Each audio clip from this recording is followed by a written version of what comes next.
Mas aí eu fiquei pensando e várias das coisas que você falou me deixaram atormentado, assim, né? Eu queria voltar em alguns pontos, assim, para poder. Eu acho que é bom, né? Quando a gente conversa e fica incomodado com o que o interlocutor fala, que força a pensar Uhum. e avançar. Você ontem disse, logo na minha primeira pergunta, né? Eu perguntei se o Bolsonaro, se o governo Bolsonaro era nazista. Você falou que não, mas que o Bolsonaro é nazista, né? E aí eu fiquei pensando, e aí me surgiu a seguinte questão. Mas se você tem ministros e servidores de Estado que, em certa medida, estão servindo a um nazista, isso não faz também dessas pessoas nazistas? E numa hipótese trágica de Bolsonaro vir a se candidatar ano que vem e se for reeleito, né, numa coisa que seria assim trágico demais, uma reeleição dele seria a legitimação de tudo que ele prega e aí marcaria assim uma virada para um governo nazista, porque se ele é reeleito, tudo é permitido, né? Aí vamos em frente, né? O que você pode avaliar sobre isso? Então, você colocou duas questões que são importantes. A primeira questão é os limites da cumplicidade, não é? Até que ponto a cumplicidade, a permanência de pessoas que não são vinculadas de maneira ideológica a uma agenda bolsonarista, no sentido estrito da palavra, elas também não compartilham dos valores nazistas, não é? E a segunda questão é a questão do segundo mandato do Bolsonaro, numa hipótese absolutamente trágica e, graças a Deus, por enquanto, pouco provável, né? Então, vamos começar com a primeira questão. O nazismo, o fascismo, eles não se estabelecem a partir da consolidação do poder na mão das lideranças vinculadas ideologicamente com as suas estruturas, até porque elas não têm estruturas ideológicas muito claras, né? Elas funcionam a partir de espasmos, de ódios, de ressentimentos, não é? De vinganças, a ideia de vingança contra o estabelecido, vingança contra as estruturas de poder. Isso acaba fortalecendo uma massa de seguidores a um líder, e esse líder se estabelece no poder com apoio e auxílio de pessoas que não são vinculadas estritamente a essa perspectiva nazista, mas que taticamente acreditam ser possível controlar a liderança, não é? E implementar as suas agendas, que são, em A tal da grande tutela, medida, né? A a tal da tutela que no dia tutela. seguinte eles descobrem que não é possível. Eu estou me referindo mais aos exemplos históricos do que propriamente aos exemplos contemporâneos. Mas a conexão é absolutamente automática, não é? O ministro da Economia de Hitler, os ministros liberais ou ultraliberais do Terceiro Reich, que logo depois, né, inclusive o ministro da Justiça, é tão parecido que dá até medo, o ministro da Justiça de Hitler, essas pessoas que achavam que podiam implementar uma tutela, mas o nazismo tem uma estrutura que é uma estrutura absolutamente incontrolável, que é a estrutura que Reich chamava de psicologia de massas, né? A ideia de que aquela coisa surge como um vulcão e aquela vontade, que é a vontade da morte, não é? Que acaba justificando a ideia da necropolítica defendida pelo Agamben, a ideia de que nada segura o ímpeto de matar, nada segura o ímpeto de destruir, etc. Então, aí, quando você vê, você perde o controle completamente, né? No caso do Bolsonaro, a gente tem coisas muito parecidas, similares demais, assustadoras até, tanto o ministro da Economia quanto o ministro da Justiça, né? Mas o Bolsonaro tem uma característica que eu acho importante. Ele tem uma incapacidade muito perene de ser liderança. Ele não é uma liderança. Ele não consegue liderar a si próprio. Diferente de Hitler, que tem um discurso carismático, diferente de Mussolini, que tem uma história de liderança.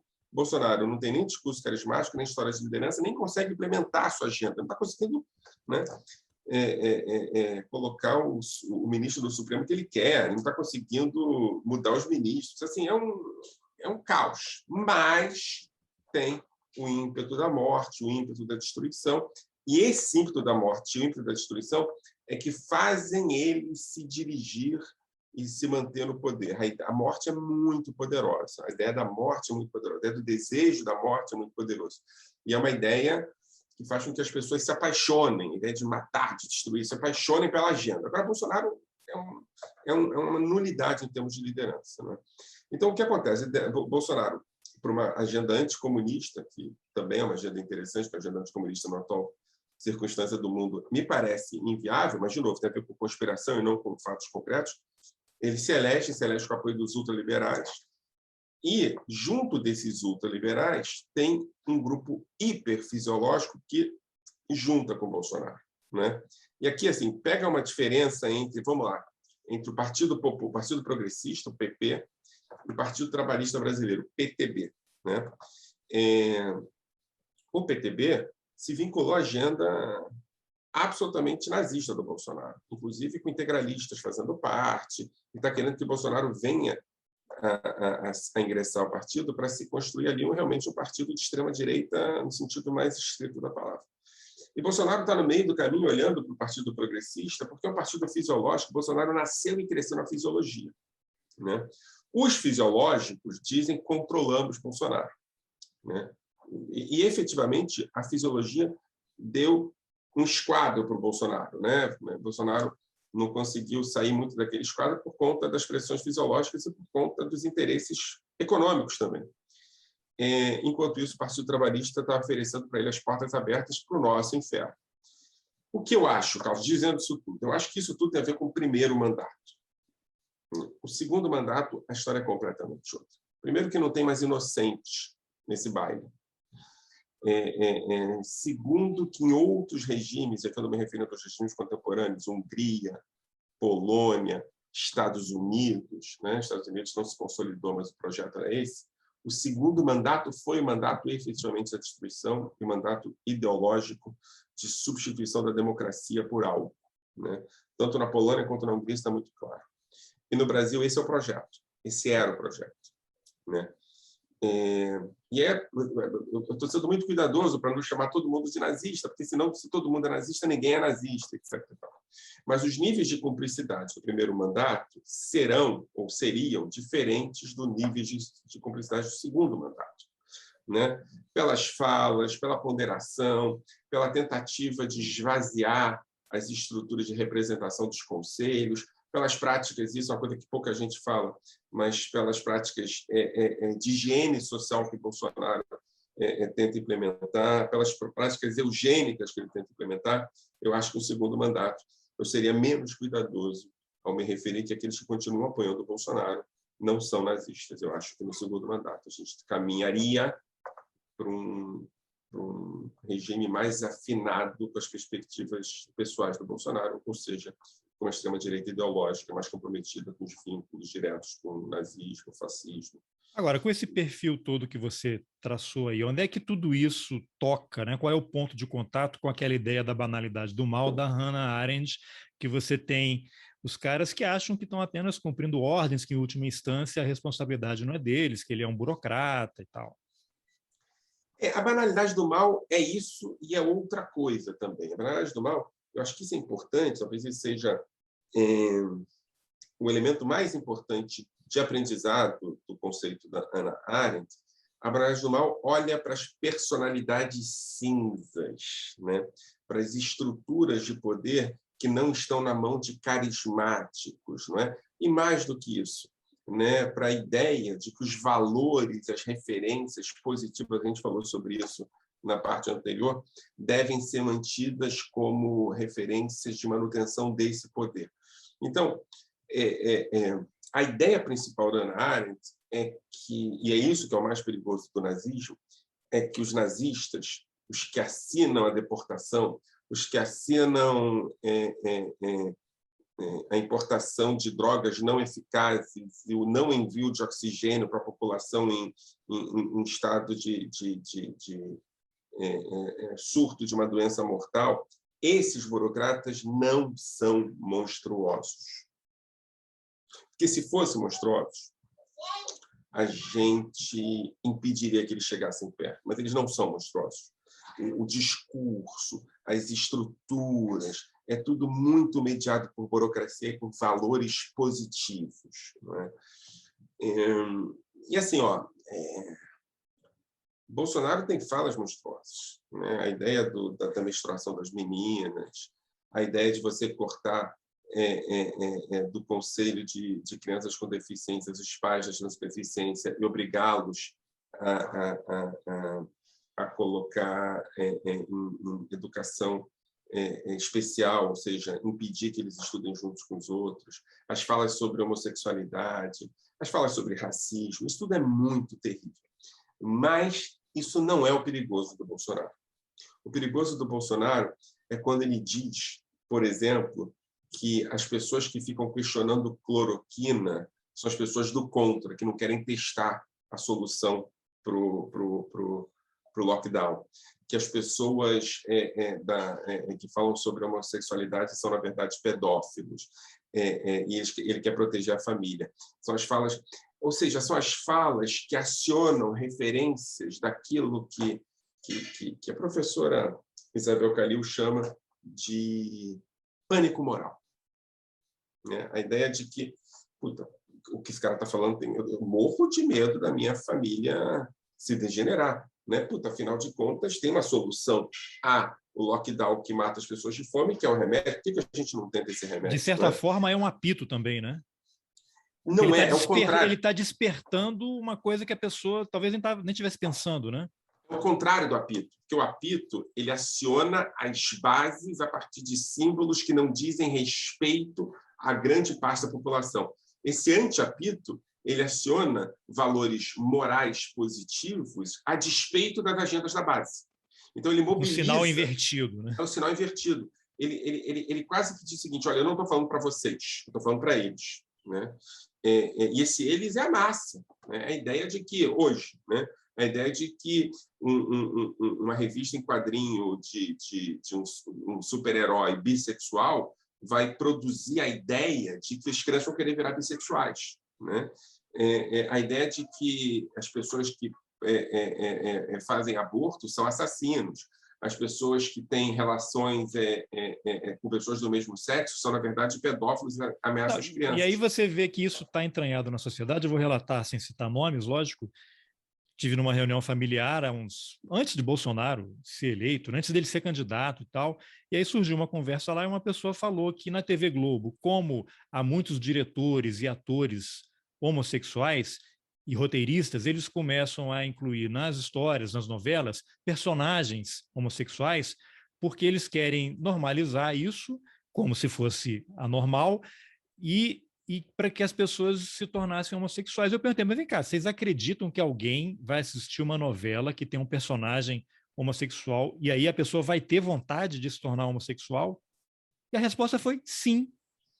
Provavelmente essa pessoa tem um problema, como Ciro Gomes diz, um problema de armário. Né? Não foi uma só, não. Foram várias. As pessoas têm problemas com a sua sexualidade. E a ideia de que se a homossexualidade for uma coisa aberta, todos virarão homossexuais, tem a ver com a sexualidade dessas pessoas, e não com a minha sexualidade. Né? Mas, além dessas questões, isso tem a ver com pânico moral. Isso tem a ver com a ideia de que a degeneração é alternativa. Encaixa aí. E mais do que isso, tem a ver com a ideia de que eu não quero incluir e integrar pessoas que estão excluídas.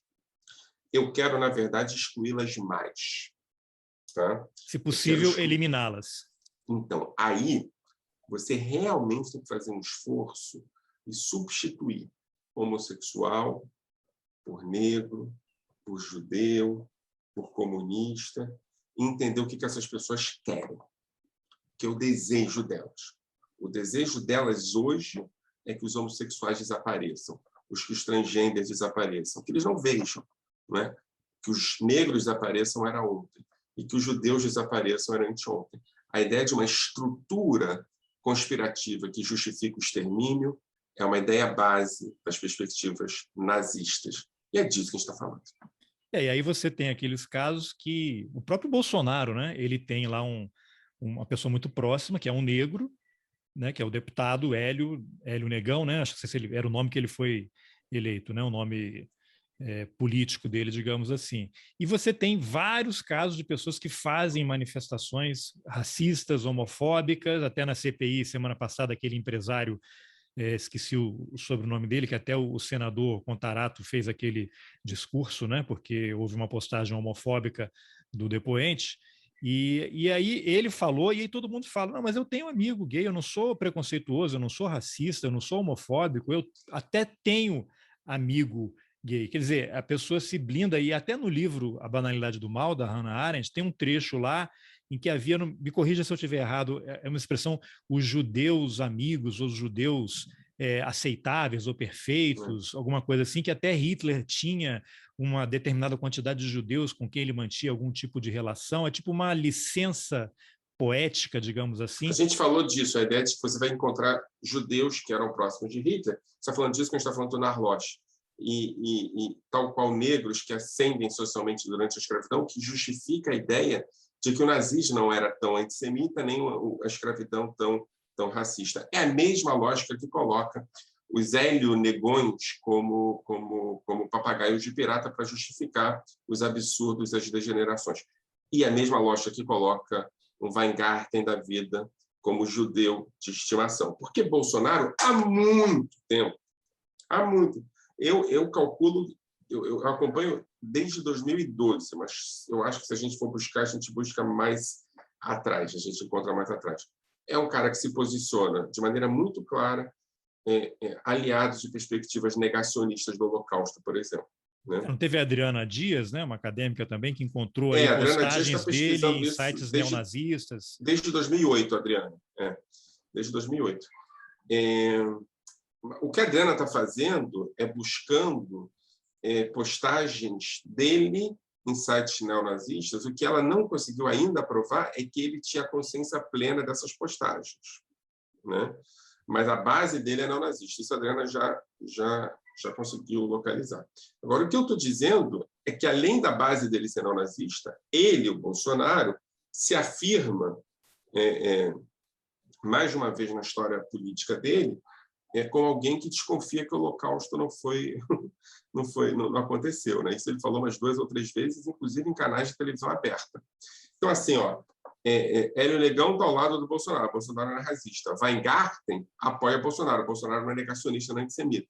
Ele está construindo uma ideia de apoiadores que justificam isso que a Hannah Arendt falou dos judeus próximos do Hitler, ou no Eichmann em Jerusalém, ela fala muito bem da ideia, isso é importantíssimo para o nosso caso, da ideia de Eichmann ser, na verdade, um admirador do povo judeu, se identificar como tal. Ele dizia não podendo isso, ser, sim, é um especialista em sionismo e admirador do povo judeu, não podendo ser ele antissemita nesse caso. Ou seja, nada que a gente está vendo aqui é novo. Você disse também na nossa conversa lá que não se sentaria com o Narloch, mas se sentaria com o Demétrio Magnoli. Por que e qual é a diferença que você pode estabelecer entre eles? O Magnoli está apenas equivocado e ainda tem salvação? Eu diria que eu me sentaria com o Kramer, com o Paulo Kramer. Não falei do Narloch. O Narloch eu não sei, eu tenho que avaliar. Né? O que ele falou na Folha de São Paulo coloca ele no nível de alguém que conscientemente está vinculado ao nazismo. Né? Eu acho o seguinte, eu acho que a gente tem que lutar por batalhas que podem ser ganhas. Né? O pessoal cruzou uma linha, né? E não tem volta, né? Não tem volta, está vinculado a perspectivas nazistas, deve, em algum momento.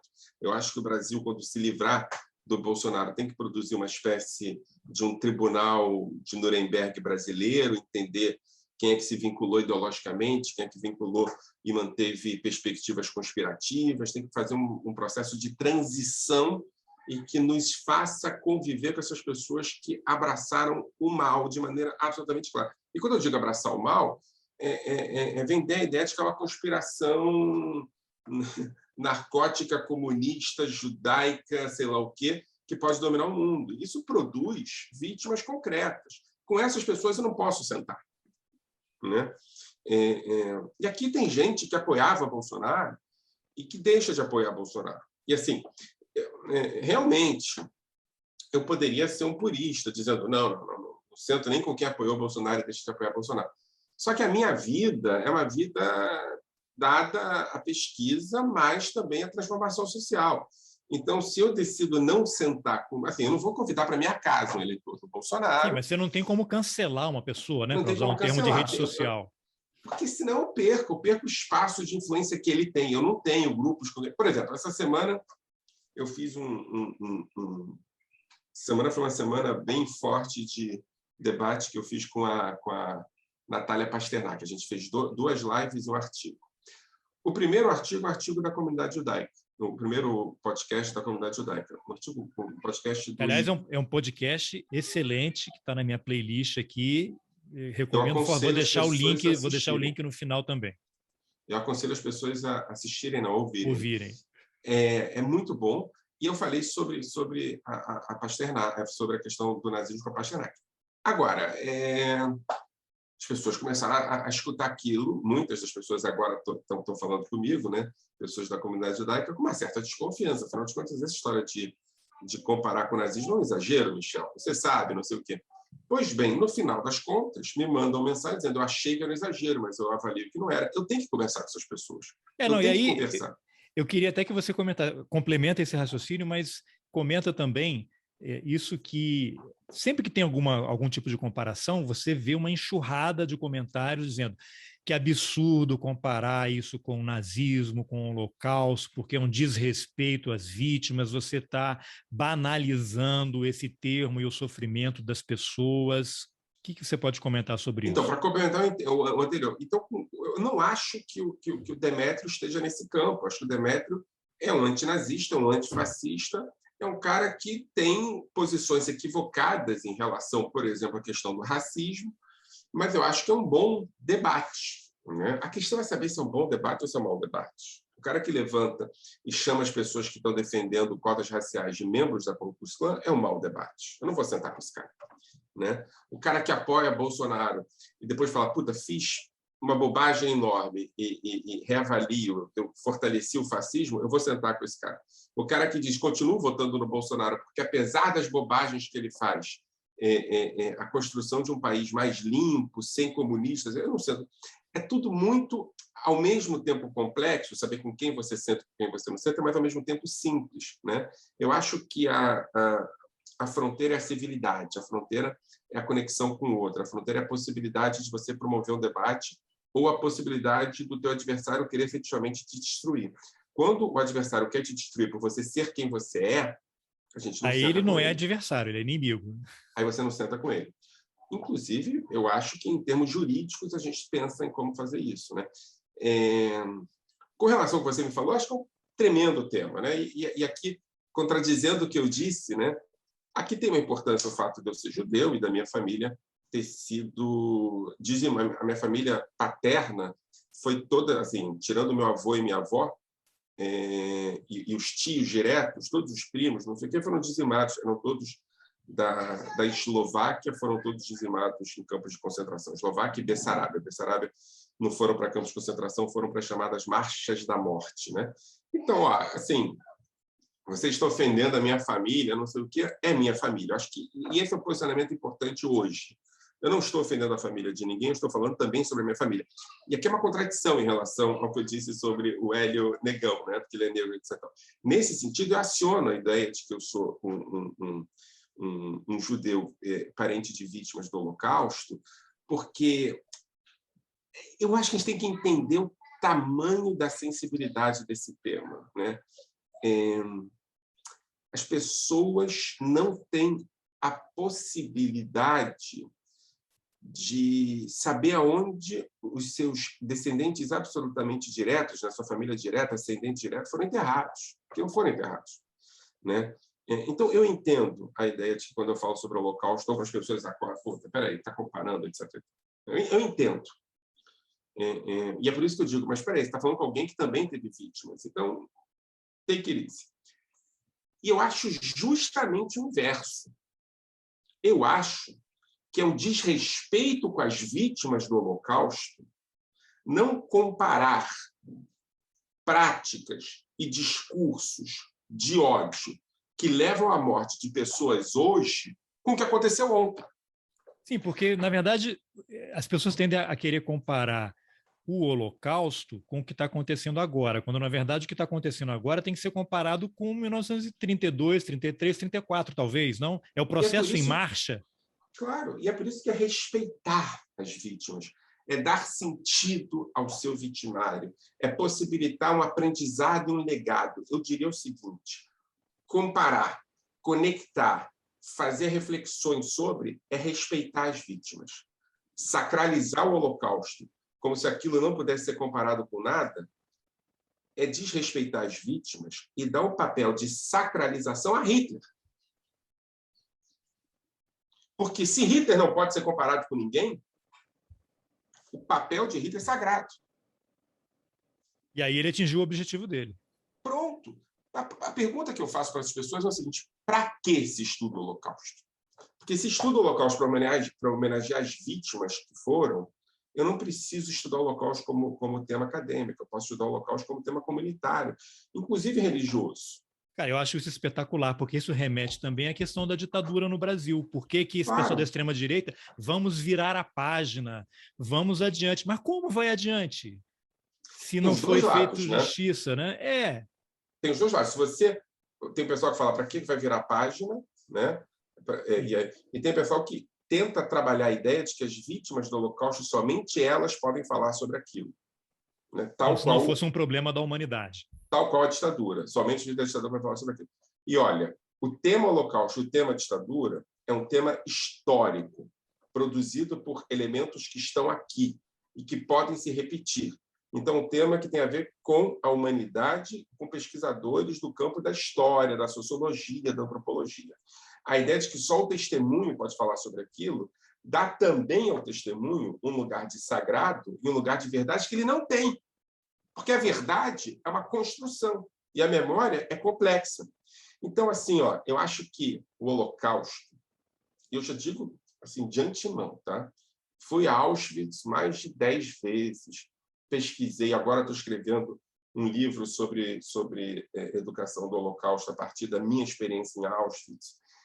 E eu acho que tem um espaço enorme para homenagem às vítimas do Holocausto. Judeus, comunistas, ciganos, né? Eu acho importante, eu acho fundamental. Ponto. Eu não acho que essa seja a minha. Eu posso até estar lá como consumidor disso, mas não como produtor disso.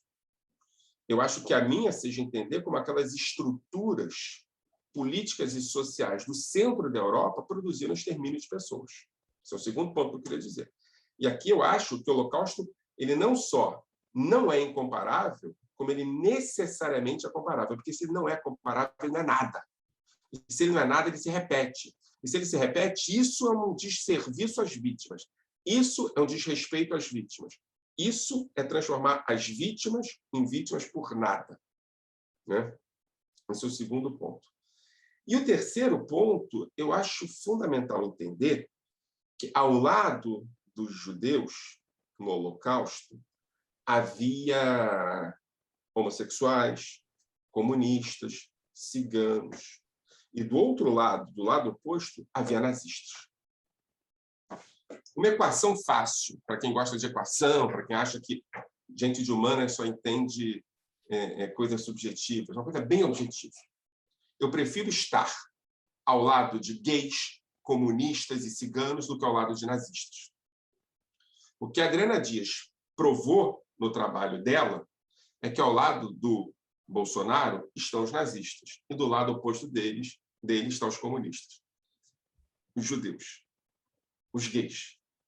Então, facilmente, o que o Holocausto nos ensina? Ao lado de nazista no centro. E Bolsonaro senta ao lado de nazista. Ou seja, o lugar histórico do judeu deve ser do lado oposto. Isso o Holocausto me ensinou. E eu só consigo aprender com o Holocausto se eu comparo o Holocausto. Ontem você também... Eu preciso dar umas pausas para absorver. Você comentou também, o Felipe Martins é uma figura que continua me intrigando, e você tinha comentado que ele era uma dessas pessoas que tentavam transformar o Bolsonaro num expoente, né, na grande liderança da ultradireita internacional, neonazista, neofascista, whatever, o que seja, né? Mas, ao mesmo tempo, você comentou que o Bolsonaro ele não tem liderança, ele não consegue sequer aprovar a indicação do ministro para o Supremo Tribunal Federal. Não existe uma contradição nisso? Como é que ele pode ser tão fraco, em tese, aqui, e, ao mesmo tempo, haver pessoas que estão tentando colocá-lo como um líder internacional, quando você tem pessoas muito mais interessantes, talvez, né?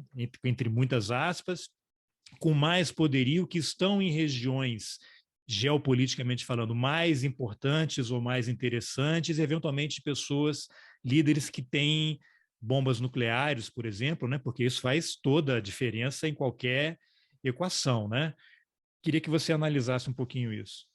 Sim e não. Quer dizer, é contraditório, é fundamentalmente entender a contradição, é fundamental entender a contradição porque é uma contradição que permite a produção de um projeto. Você tem uma indústria que constrói a ideia do Bolsonaro como liderança, onde nessa indústria estão envolvidas pessoas ideologicamente comprometidas. Então, você tem pessoas que estão investindo em transformar o Bolsonaro nisso, e essas pessoas têm interesses absolutamente contraditórios, né?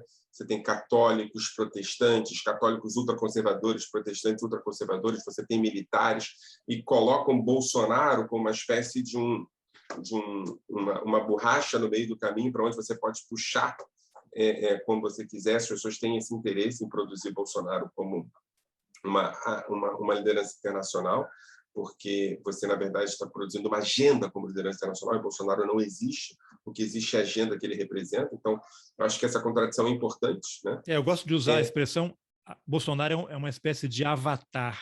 Por acaso é ele. Isso. Houve uma janela de oportunidade. Se não fosse ele, seria outro. Eu acho isso e não acho ao mesmo tempo, né? Porque o Bolsonaro é militar, né? Quer dizer, militar. Bolsonaro é um suboficial, né? Ele passou para a reserva como tenente, ele foi reformado como capitão. Isso foi um dos acordos que Bolsonaro fez. Não, na verdade, poder... assim, tem livros e tal. Ele já era capitão, tanto que aquele artigo que ele escreve para a Veja lá reclamando dos salários, ele já era capitão ali. Parece ele foi rebaixado? Não, ele não foi rebaixado, não. Ele era capitão, aí teve aquela acusação do croquis, dele querer explodir bomba para pressionar por aumento de salário. Aí ele foi reformado. Foi ao Superior Tribunal Militar. Lá ele não foi conclusivo, né? Tem até um livro do Luiz Macluf Carvalho, que morreu ano passado, que explica muito bem isso, a questão dos laudos.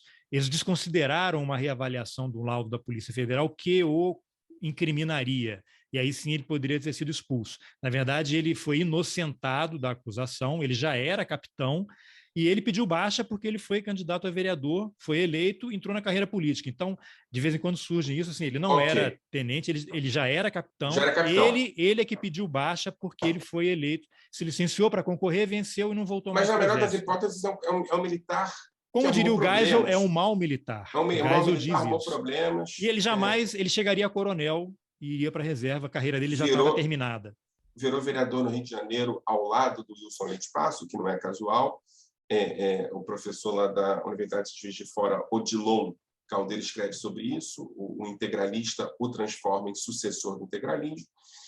É um militar da reserva, um militar pouco importante, um militar que desafia hierarquias, mas é um dos últimos herdeiros de Silvio Frota na política brasileira. Junto dele tem o Heleno, que foi chefe de gabinete do Silvio e Frota, 4, e o Ustra, né? O Heleno e o mais Ustra, 4, e o Mourão, que disse que o Ustra era um chefe que respeitava os direitos humanos dos subordinados. O Mourão não diria que é o sucessor do Silvio Frota, não. Mourão... Não, digo assim, o Mourão, a ligação dele é com o Ustra, né? Aquela famosa entrevista na Deutsche Welle que ele defende o Ustra. Na Deutsche Welle e na Globo News. Na Globo News ninguém levantou e foi embora. Inclusive entrevistados eram Fernando Gabeira e Miriam Leitão, entre eles. Gabeira, que é o mesmo que estava naquela apresentação do Magnoli. Isso.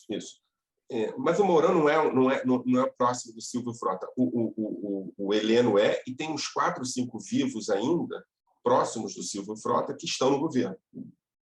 Tá? Então, assim, pensando em termos militares, Bolsonaro não é casual, não é um avatar. Ele foi construído, porque naquele momento ele já havia sido abraçado por quem? Por aquele, esqueci o nome dele, o Newton Cruz, general Newton Cruz, que foi do SNI e que promovia jantares para o Bolsonaro assim que ele começou a responder aquele processo do tal plano de explodir bombas em Newton instalações Cruz, militares. já falecido, se não me engano, há 3, Sim, 4 sim, anos, sim. mas faleceu há pouco tempo, era próximo do Silvio Frota, né? Então, assim, na verdade, Silvio Frota é o resumo da perspectiva anti-hierárquica, extremamente anticomunista, e se você tem dentro do regime militar perspectivas vinculadas de maneira muito explícita à extrema-direita europeia, é do Silvio Frota. Mas o Silvio Frota morreu sem ser famoso, né? Morreu sem importância nenhuma. Newton Cruz virou um deputado ou vereador no Rio de Janeiro, candidato eterno a cargos do executivo que nunca foi eleito, virou um personagem. Heleno virou comandante No no Haiti, governo Lula da Amazônia. Amazônia e depois do Haiti. Quem sobrou uma perspectiva limpa no sentido de não se ajoelhou ao governo do PT, etc., então foi Bolsonaro. Agora, quem é Bolsonaro? O sonho do Bolsonaro, porque Ustra é um torturador. O torturador tem como objetivo tirar informações. Quando ele mata as suas vítimas, isso é um acidente de trabalho. Dano colateral, porque o objetivo dele é desumanizar a pessoa a para ponto de obter o que tirar ele quer. informações. A ponto de tirar informações. Quando você desumaniza, tira a dignidade e faz com que as pessoas delatem, você é um bom torturador. Quando você mata sem tirar informações, você é um mau torturador. Ok? E é por isso que Ustra é um herói. Ustra é um herói porque tirava informações, não porque matava. Agora, Bolsonaro não tem como herói o Silvio Frota ou outros generais. O herói do Bolsonaro é só Ustra. E o Bolsonaro não tem Ustra como herói porque Ustra tirava informações. Porque o Bolsonaro é pornográfico. O tesão do Bolsonaro é a morte. A referência do Bolsonaro é Dilma, quando ele fala de Ustra. Em relação a Dilma, Ustra não conseguiu tirar informações. Bolsonaro sonha em ser Ustra. Não sonha em ser a Frota. Mas Bolsonaro é um body counter. É um contador de corpos. É isso que o Bolsonaro é. É isso que ele sonha ser. É o cara que tira os corpos depois que o Ustra sai. Ok? É uma função muito importante na ditadura, que é a função que limpa... O scavenger. É o scavenger. É a função que limpa o porão.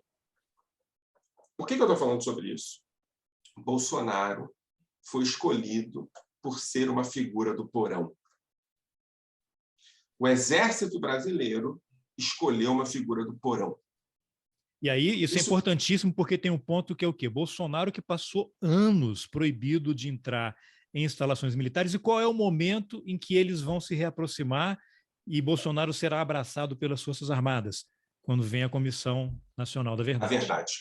E aí o Bolsonaro, por ser uma figura do porão, começa a ser aceito. Então, o que eu quero dizer aqui, a primeira parte, né, eu falei sobre a ideia de usar Bolsonaro como uma referência pouco importante para poder depois ser puxado. A segunda parte é o Exército. O Exército brasileiro virou o porão, é isso que eu estou dizendo.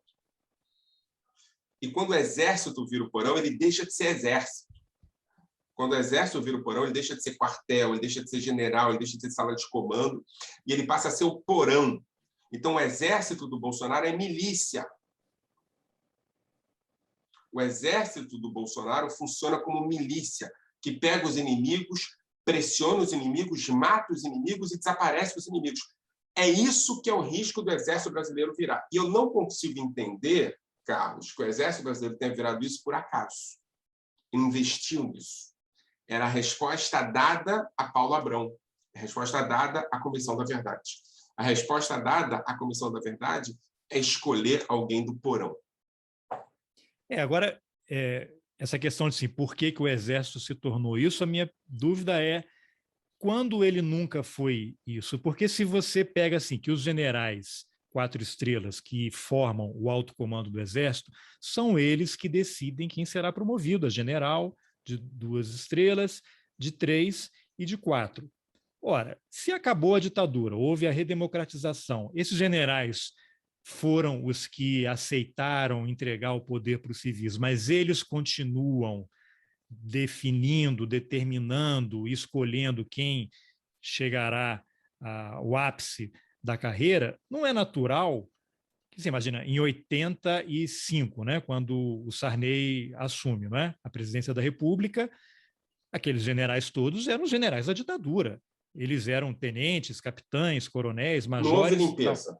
Não houve Exatamente. limpeza. Então, eles é que vão dizer, você que é coronel, começa a falar gracinha aí, que tem que redemocratizar, você vai para casa quando terminar o teu período de coronel. Agora você Isso vai virar acontece. general, mas são os mesmos que você pega. O Heleno, que é esse pessoal que chegou ao alto comando, o Braga Neto, que ninguém nunca tinha ouvido falar, vira interventor no Rio de Janeiro, vai para a Casa Civil, ministro da Defesa e vai à Câmara. E quando perguntado se houve ditadura, ele disse que não houve ditadura, que houve um regime forte. Veja bem, eu não estou dizendo que o Exército Brasileiro foi democrático. Ele nunca foi democrático. Se você quiser parar para discutir o Exército Brasileiro da Guerra do Paraguai, é um exército que fez o primeiro genocídio da América.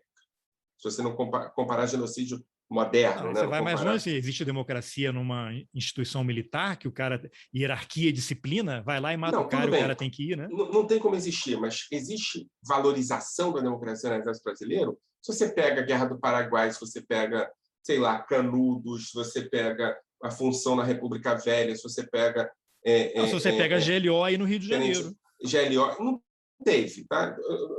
Eu sou a última pessoa a dizer que a gente está falando de uma instituição comprometida com a democracia. Porque eu não acho que o Exército vai ser democrático nunca, nenhum exército do mundo comprometido com a democracia. Não é. Eu estou falando de coisa pior do que isso. Não estou falando disso. Isso eu não tenho dúvida que seja. O Exército nunca se comprometeu com a democracia e a abertura democrática foi um acidente de percurso. Tá? Não é. Eu estou dizendo outra coisa. Eu estou dizendo que o Exército brasileiro, com Bolsonaro, se submeteu aos seus próprios porões. Né?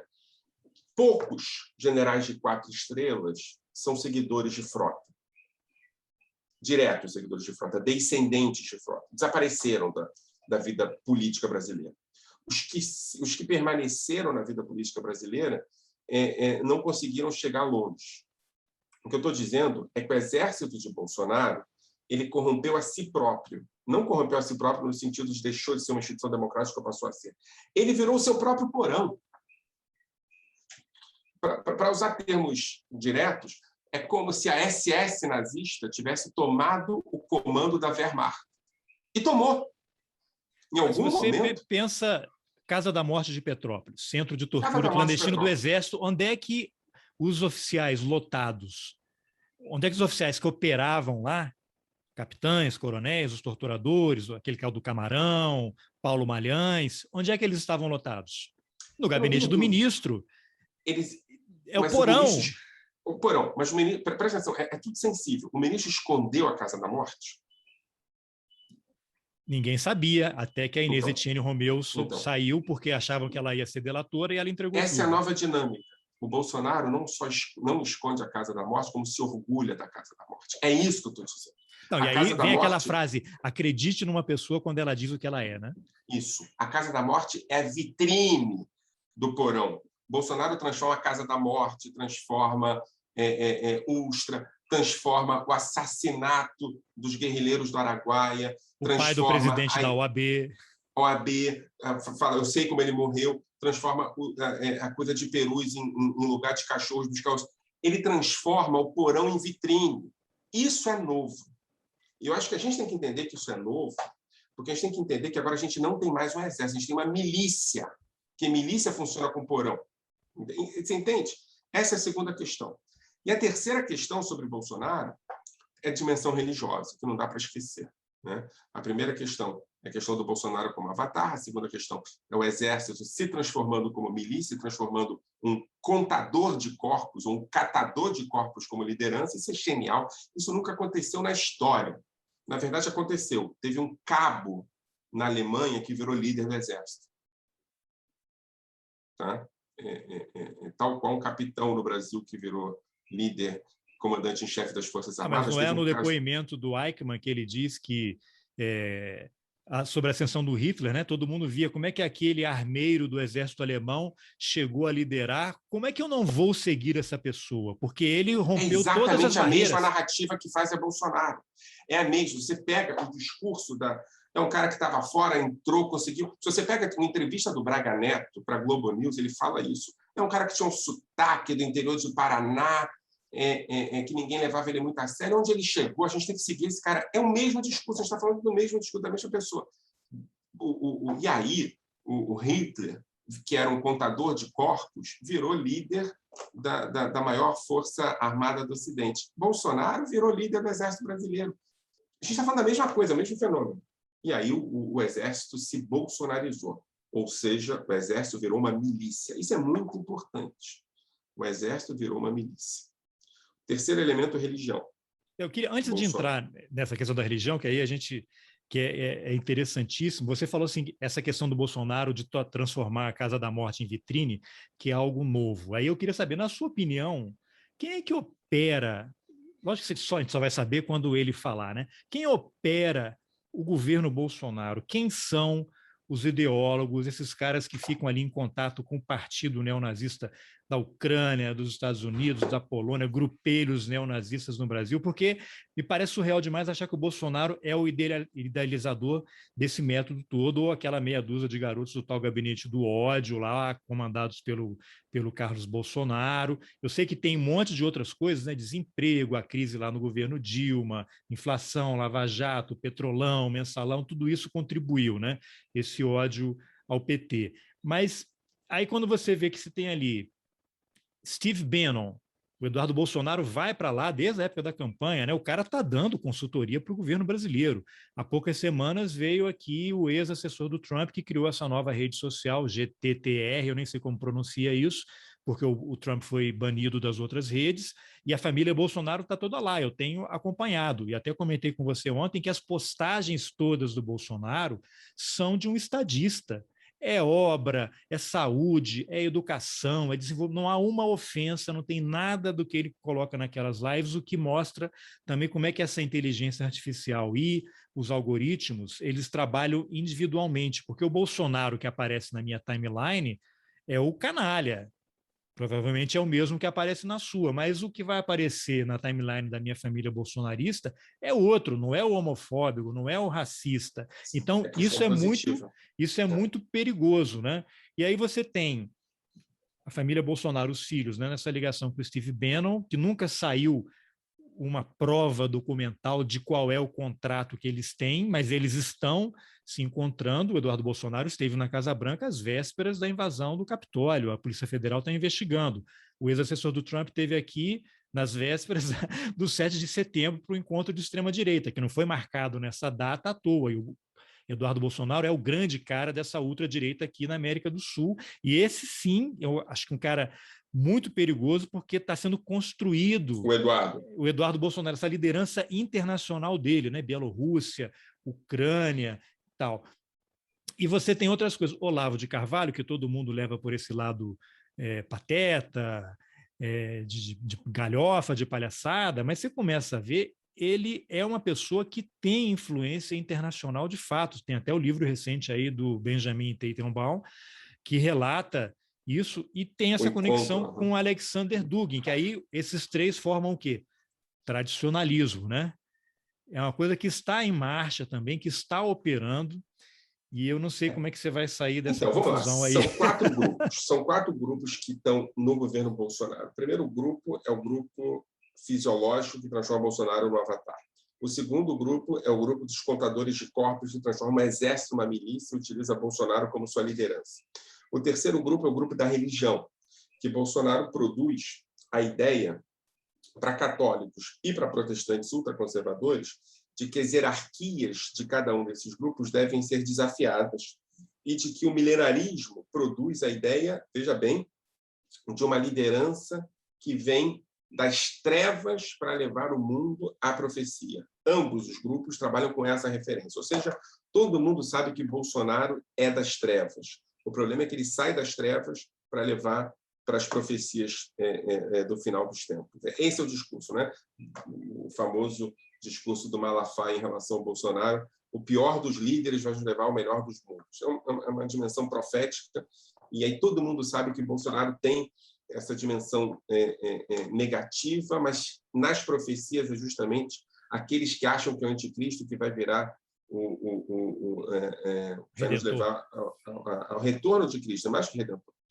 E o quarto grupo é esse grupo que você está falando: pô, mas que história é essa? Né? Que o Tenenbaum fala sobre isso no livro dele, Os Encontros, que o Jeffrey Health fala sobre regressismo, a ideia de que não só tradicionalismo, mas a possibilidade de você desconstruir a modernidade, produzir um mundo sem as estruturas democráticas da modernidade, consolidando a ideia de que a igualdade produziu a degeneração, então você tem que transformar o mundo em mundos de desiguais, né? E nesse grupo, nesse quarto grupo, estão os ideólogos da extrema-direita. Aqui é que está o coração do bolsonarismo. E aqui a gente tem que tomar muito cuidado. Steve Bannon não é exatamente uma pessoa respeitada no mundo dos negócios, né? Bom, até o Trump teve que demitir o cara, né?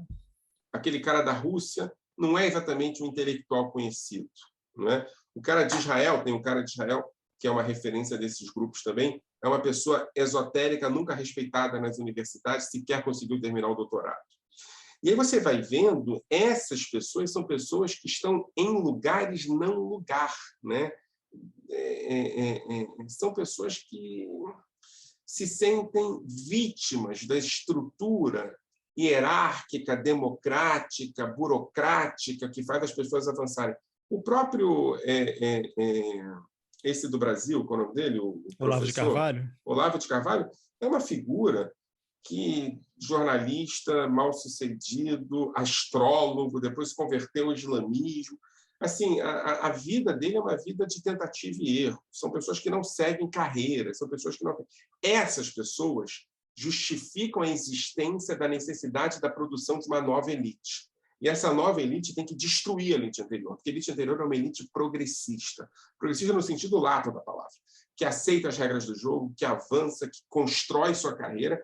Essas pessoas produzem a exclusão, os excluídos são ressentidos.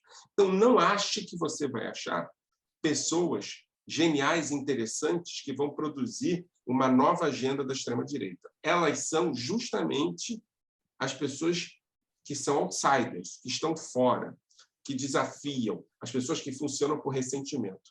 Aqui está o coração do bolsonarismo. É aqui que Felipe Martins entra. É aqui que Camilo, o tio do Felipe Martins, entra. Tem uma coisa que ninguém percebeu.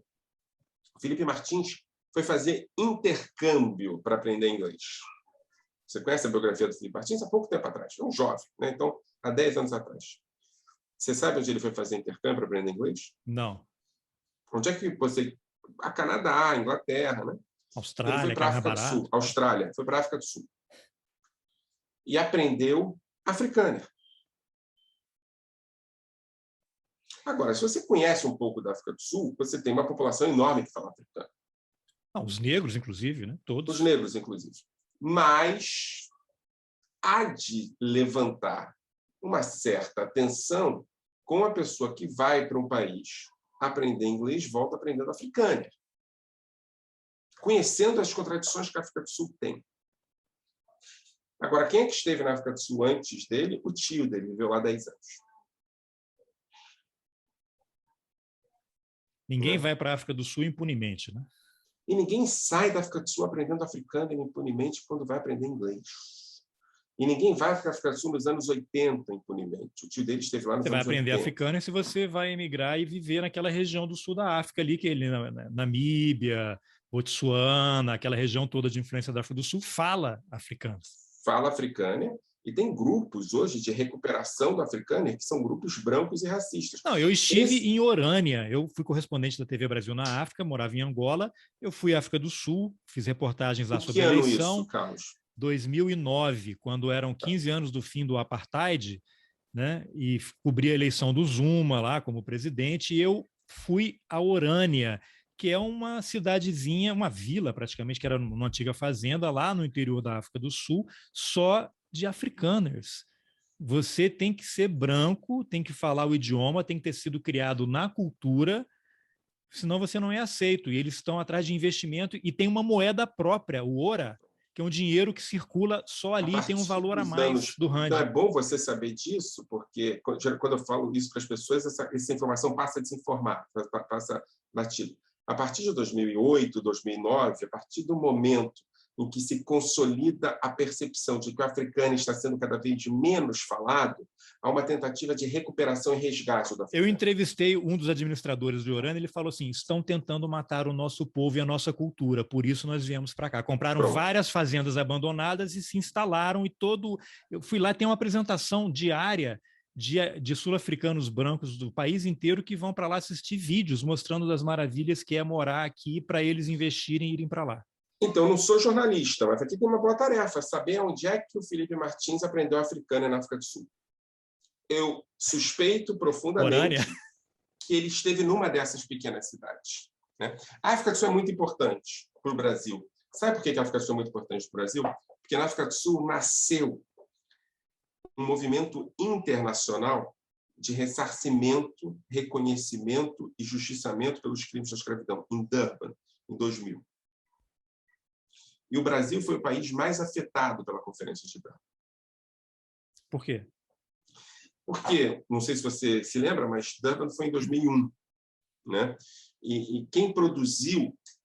o Brasil tinha a maior delegação em Durban, tinha 400 pessoas, dentre elas Benedita da Silva, enfim, pessoas de alto nível, do Itamaraty, etc. E tal.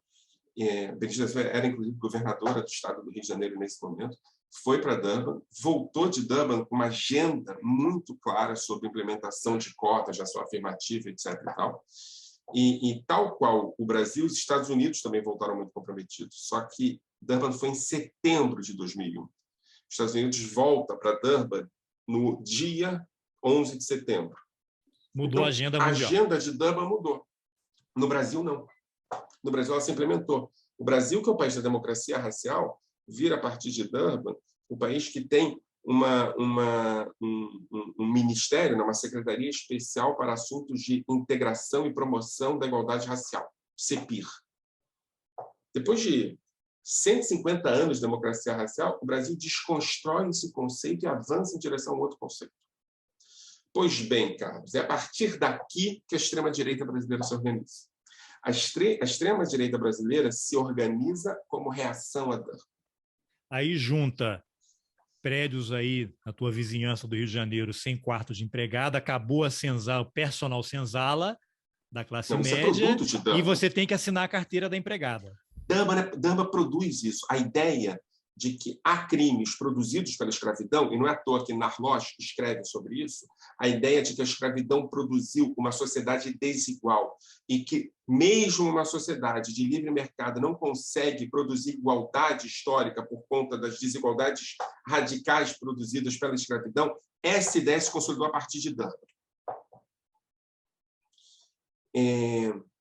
A superação do conceito da categoria de democracia racial é a partir de Durban. A eleição de Lula foi a partir de Durban. A implementação de cotas raciais, isso tudo é a partir de Durban. A transformação de empregadas domésticas em trabalhadoras formais é a partir de Durban. A transformação do perfil brasileiro de uma sociedade de exclusão, uma sociedade menos excludente, é a partir de Durban.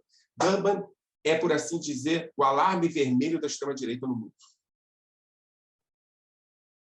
Então, já que você conhece a África do Sul, porque poucas pessoas conhecem as contradições históricas da África do Sul, né? Qual é o problema da África do Sul? Na África do Sul você tem os descendentes de africanos, holandeses, descendentes de inglês, e a população maior do país, que é a população de afrodescendentes, né? Negros, etc. Não, sem falar que são 11 línguas oficiais, né? 11. Isso. No meio do caminho tem os ingleses, que é a elite. Agora, se você vai para um supermercado no interior da África do Sul, quem está na caixa ao lado do negro é o africâner. O africâner é a base social da África do Sul. O africâner é, por assim dizer, a classe média baixa branca da África do Sul. Tanto que no início da implementação do apartheid, lá nos anos 40, 50, você vai ao museu do apartheid lá em Joanesburgo, eles têm vídeos passando o tempo inteiro, é exatamente aquilo, né? Temos que preservar o emprego da população branca, porque estão tirando o nosso trabalho, uma crise econômica. Aí eles vão aprofundando o apartheid e os caras... Aí vira aquilo que é a história que a gente conhece. Né? Branco e pobre. Branco e pobre. A gente, às vezes, não sabe, as pessoas não sabem disso. A gente está falando de uma população que é alvo das implementações das políticas fascistas porque é pobre. Os brancos ricos não entram nessa política. Quem entra nessa política de cabeça são os pobres. Esse cara, Felipe Martins, volta da África do Sul falando africano. Não se esqueça disso. Eu não sabia disso. Pois é. E vira referente, e vira uma maluquice. Você fala, não, mas como é que um cara desse... Olha, dá uma gulgada na Globo News e você vai ver, na eleição de 2018, 2017, esse cara participando de painéis da Globo News junto com referências de política internacional. O Felipe Martins. Isso. Assim, ó, você tem... Ele só ocupa o cargo que era do Marco Aurélio Garcia, por exemplo. Só isso. Mas eu estou falando antes da eleição. Vai lá, Conrado Ubner, você tem gente da Fundação Getúlio Vargas, Guilherme Casarões, não sei o quê. Gente absolutamente especialista em política internacional, com doutorado fora do Brasil. E ele, que é um menino de 29 anos na época, e que entra nesse jogo como uma espécie de renovador da política internacional brasileira. Como é que fala muito da psicologia dele, né? Da mente dele, porque ele tem ambições, né? Isso pouco me importa. O que mais me importa é da nossa mente, da nossa psicologia. De aceitar, né? De aceitar. Como é que a gente deixou que isso acontecesse?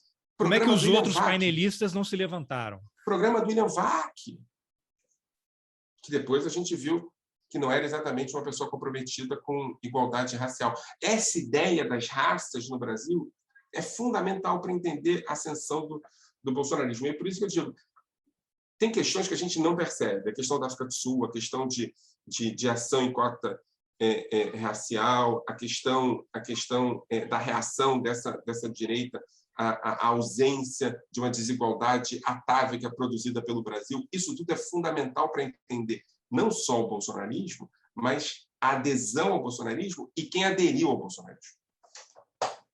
Agora, olhe a biografia, provavelmente você vai ficar surpreso se você descobrir onde o Felipe Martins foi estudar africana na África do Sul. Não foi Orânia, né? Você vai sair no seu livro, né? Não, eu tô avançando nas pesquisas.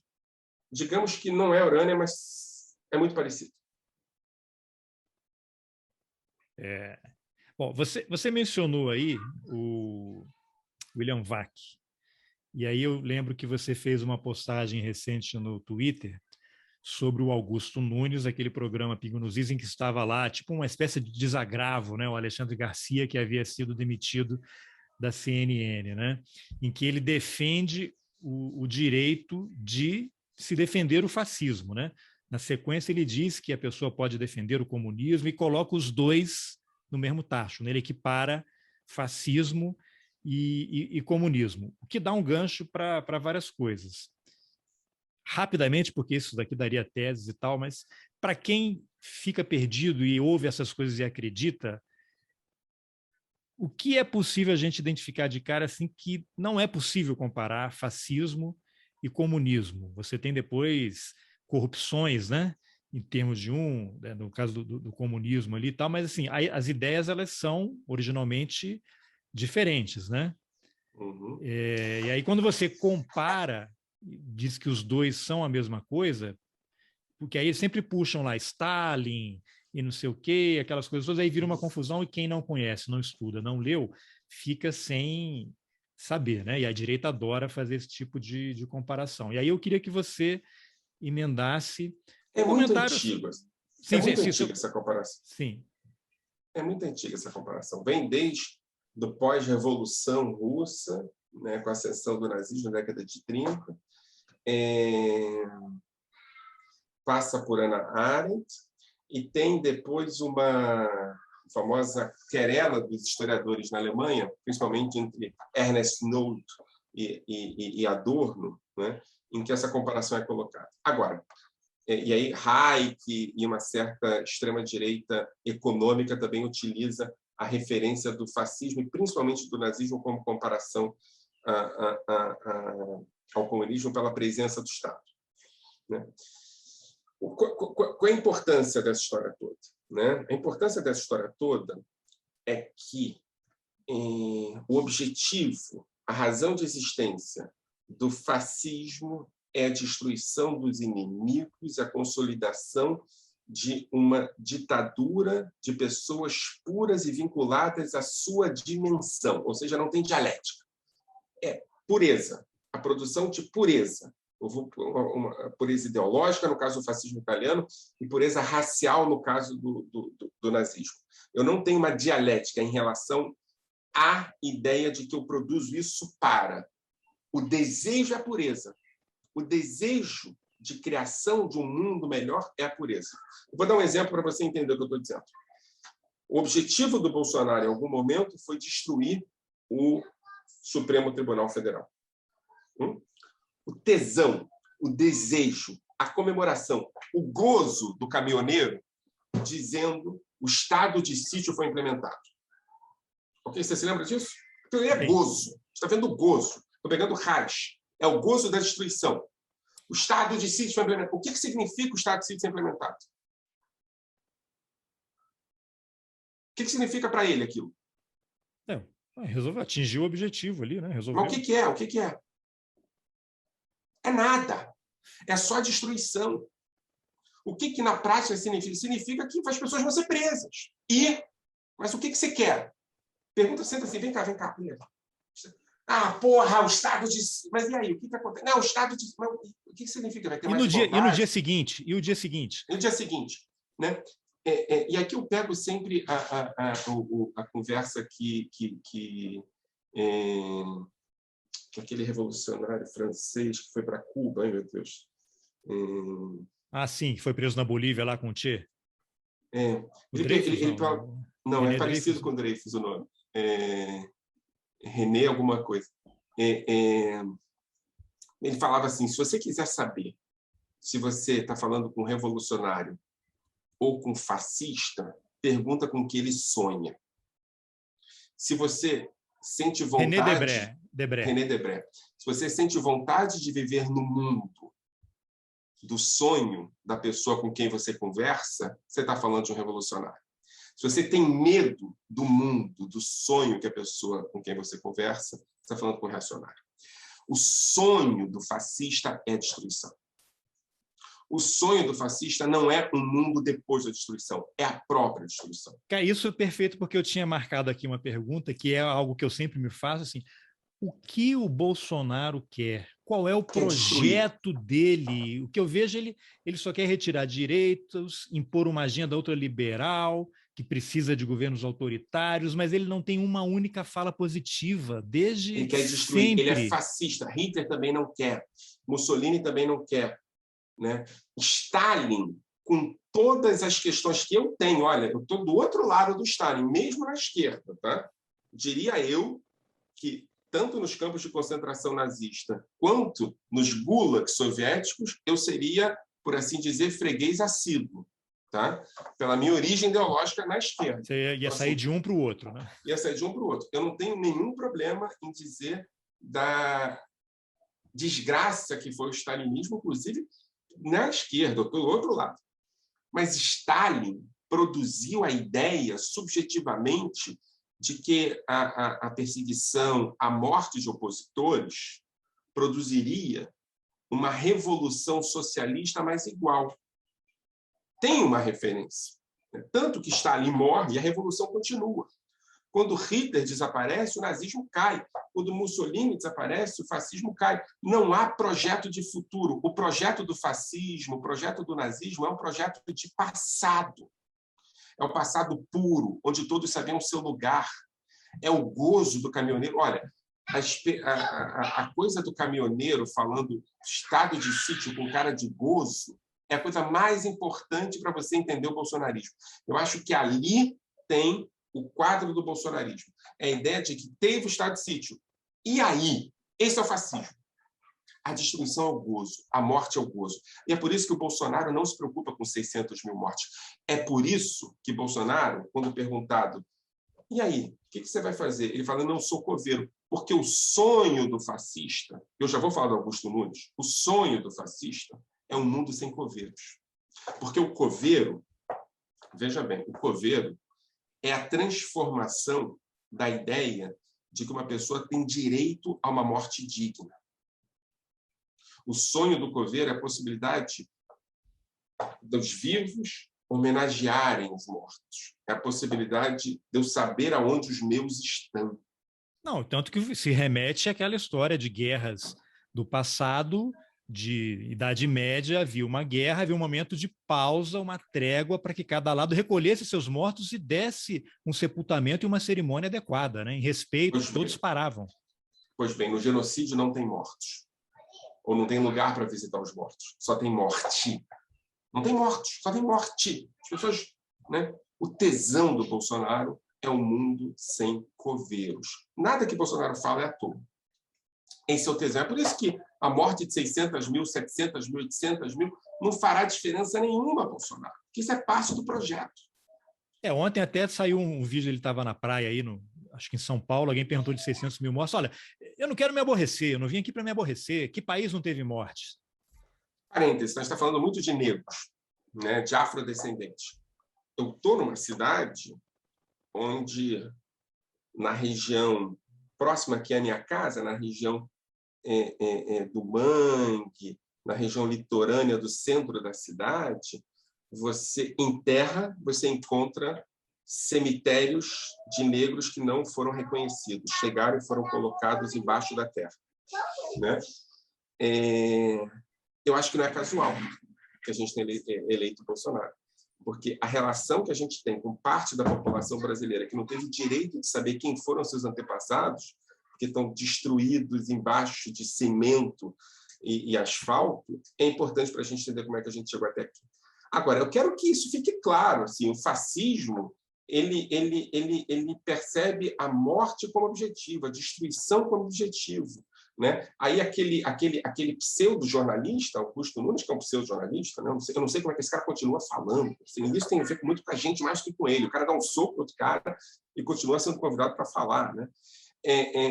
Esse cara, ele faz duas coisas ali. A primeira coisa, ele cria três coisas. A primeira coisa, ele está fazendo debate sobre liberdade de imprensa como se não houvesse o crime de discurso de ódio, né? Porque se ele diz para mim que eu tenho que morrer porque eu sou judeu, aquilo não é liberdade de opinião, aquilo é discurso de ódio. Então ele trabalha com... E ele ainda fala, é fato, fato é o cacete, está mentindo, é fake news, está produzindo negacionismo, né? Primeira coisa, negacionismo. Não faz sentido sequer a dimensão estrita. A segunda questão, ele está relativizando o fascismo. Relativizando, está colocando o fascismo como algo que pode estar entre nós. Não pode. Não pode. Fascismo, nazismo, não pode. Uma jornalista que estava lá falou, mas o nazismo é diferente. Ele relativizou o nazismo. Quem relativiza o nazismo é nazista. Ele deu um arroto, né? E o terceiro ponto, ele não tem ideia do que é comunismo. Que ele fala sobre ditadura do proletariado como se fosse uma ditadura. Então ele simplifica aquela coisa como se aquilo explicasse tudo. Ele transformou num meme, né? No meme. No grupo de WhatsApp dele. Agora, ali tem uma coisa muito séria. Muito séria. Desses três pontos, os três pontos são seríssimos. Então, não sei como é que esse cara pode falar ainda. Tipo, eu fico pensando, e você é jornalista, eu fico pensando, eu sou de uma classe muito corporativa. Mas eu acho que a gente lida com os membros da nossa classe que falam essas bobagens de maneira melhor do que os jornalistas. Esse cara não pode ser contratado. Mas é pela Jovem Pan. Gente, alguma coisa tem que ser feita, porque isso ali teve um show de negacionismo que é impressionante. Não é jornalista, é outra coisa. Agora, ele relativizou o nazismo. Isso custa caro. Alguém relativizando o nazismo numa rede nacional custa caro. Isso vai ter custo político para nós. E ele relativizou o nazismo. Pegando esse gancho de Augusto Nunes, porque ali era, como eu havia dito, um desagravo ao Alexandre Garcia, que promove fake news E é o que acontece quando você tira o teleprompter dele, né? Na Globo ele lia o teleprompter, quando o cara passa a falar o que ele pensa, se revela a verdadeira personalidade, né? Lembrando que Alexandre Garcia foi porta-voz do Porta-voz do Figueiredo. O Figueiredo, né? Figueiredo foi demitido porque tirou uma foto para a revista Playboy de cueca, dizendo que ali era um abatedouro dele e não sei o quê, né? Que aí a família, a tradicional família brasileira, não pode permitir uma coisa dessas, né? Mas aí eu queria que você juntasse nesse caldo aí Augusto Nunes, Alexandre Garcia, figuras como o Rodrigo Constantino, aquele outro jornalista que foi da Globo, esqueci o nome, que está agora na Rede TV, que é outra emissora que está caminhando a passos largos para uma Isso é pior ainda, emissora de chama-se extrema... Lacombe. Isso, Ernesto Lacombe e Esse é tal. o pior de todos, né? E aí você tem duas emissoras, né, a Jovem Pan, que é mais tradicional, muito conhecida e tal, que estão se especializando em fake news, né? Estou até preocupado se você vou levar um processo deles. Fake news e pós-verdade, e aí para a gente usar um termo da moda, né, que é a expressão narrativa, né, essas construções históricas dos fatos, que é o que a gente está vivendo, né? E aí o que é verdade, né? A verdade é a mesma para mim e é a mesma para você, como é que se constrói a história contada pelos vencedores, né? Isso que você, como historiador, conhece muito bem, né? Mas como é que essas figuras que você entra lá, os vídeos têm milhares, milhões de visualizações, né? Uma coisa terrível. Eu lembro que há alguns anos eu fui a uma festa de Natal da família e aí tinha lá um garoto de 15, 16, e você mencionou a África do Sul, e aí a mãe dele falou assim, não, porque ele acompanha tudo pela internet, não sei onde ele aprende essas coisas, aí chamou ele. Sabe qual foi a coisa que ele comentou comigo? Que ele pesquisa, ele gosta de temas internacionais, ele vai falar sobre Nelson Mandela. E olha o que ele manda. Não, porque o Nelson Mandela ele Era foi um preso terrorista. por terrorismo. Eu falei, caramba, esse é o incel, é o celibatário involuntário, ele caiu no buraco do coelho, down the rabbit hole, e eu estou preocupado, se tem alguns anos eu não sei o que esse cara virou, ele fica no quarto trancado tocando guitarra e navegando na internet. É por isso que a escola, a educação formal, é o inimigo desses caras. É por isso que Paulo Freire, a reflexão crítica, são vistos como adversários a ser destruídos, né? Porque o que esses caras produzem, eu tenho uma certa dificuldade com esses termos de fake news, não sei o quê, porque eles também facilitam, eles também tornam palatável uma coisa que, para mim, como historiador, é muito importante, que é negacionismo. Né? Negacionismo. Que eu já falei sobre isso, mas o que é negacionismo? Eventualmente, é importante a gente falar sobre isso. Negacionismo é a ideia de que eu tenho uma tese, eu vou a campo apurar, no caso dos jornalistas, essa tese que eu tenho, e se o campo me prova exatamente o contrário, dane-se o campo, viva a tese. Ok? Então, eu chego no campo, entendo as coisas que estão acontecendo e falo assim, mas a minha opinião é mais importante do que a do campo. Ele vai a campo para provar a tese. Isso é negacionismo. Tira a coisa que não importa. Então. Isso é negacionismo. E esse negacionismo pegou o jornalismo em cheio, em cheio. Né? E aí você falou de três caras, Lacombe, o Garcia. Lacombe é um jovem, por isso que eu acho que é pior, de origem judaica. Quer dizer, Lacombe, Rodrigo Nunes, Constantino. E quer ser Rodrigo Constantino, que sequer jornalista mas está trabalhando como jornalista. Essas pessoas produzem a ideia de que a opinião deles é mais importante. E tem uma coisa que o nazismo tem, né? Kempeler fala sobre isso muito bem, e que o bolsonarismo pega do nazismo de maneira direta, que é a linguagem bolsonarista. Que é uma linguagem cruel, uma linguagem violenta. É isso que eu queria que você falasse, que eu já te ouvi falando. A gramática bolsonarista. O que é isso? Você transforma... Assim, eu demorei muito tempo para entender o que aqueles caras estavam falando quando eles estavam falando sobre coisas com palavras que eu conhecia, mas tinha outros significados. Eu fui ler Kempeler de novo e falei, puta, entendi.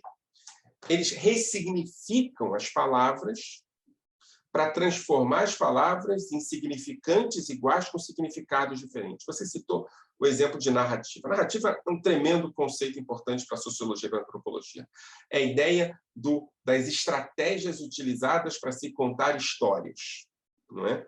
E essas estratégias são utilizadas por motivos absolutamente sinceros. Né? Formas de compreender o mundo produzem dimensões estratégicas de falar sobre coisas.